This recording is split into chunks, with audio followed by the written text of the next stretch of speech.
ঠাকুরতলা হলদিহাটিতে 18 বাহু বিশিষ্ট দুর্গাপূজা হচ্ছে। এই দুর্গাপূজা যারা করছেন তারা অতীব দরিদ্র দুস্থ। এই গ্রামে ঠাকুরতলা হলদিহাটিতে 8 থেকে 10 ঘর মানুষের বসবাস।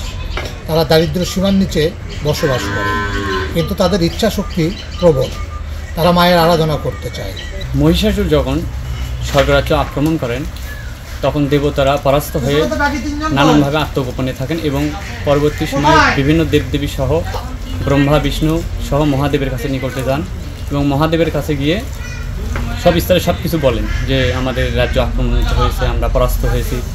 তখন দেবতারা রাগান্বিত হয় এবং তাদের থেকে একটি শক্তি তেজরশ্মি বের হতে থাকে এবং সেই তেজরশ্মি এক জায়গায় মিলিত হয়ে সাগরের উপর একটা নারী মূর্তি তৈরি হয় এবং সেই নারী মূর্তিটা হলেন অষ্টদশভুজা মা দুর্গা, মহিষাসুর মর্দিনী। গতবারে আমরা 10 হাত দুর্গাপুজোই করছি, করাতে আমাদের খুব ক্ষতি হয়ে গেছে। ক্ষতি হয়ে যাওয়ার কারণে আবার আমরা এবার এই 10 হাত পুজোই করতেছি। 18 হাত চণ্ডী দুর্গা আমরা করতেছি। এই পুজোটা বাংলাদেশের মধ্যে মানে নাই বলতেই চলে। এটা আমরা শুধু ভারতের থেকে নিয়ে এসে ভারতের যায় সেখান থেকে দেখে এসে এটা আমরা করেছি।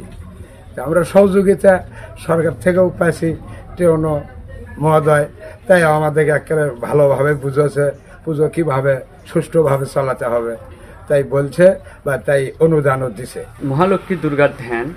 ওম অক্ষক্ষ পুরুষং গদেশু কুলিশং পদ্ম ধনু কুণ্ডিকাং দণ্ডং শক্তিম সঞ্চয় চর্ম জলজং ঘণ্টাং সুরাভাজনম শূলং পাশ সুদর্শনে চ দধতিং হস্তয় প্রসন্ন নানানাং সেবে শৈরিভ মর্দিনীমিহ মহালক্ষ্মী শরদস্থিতম।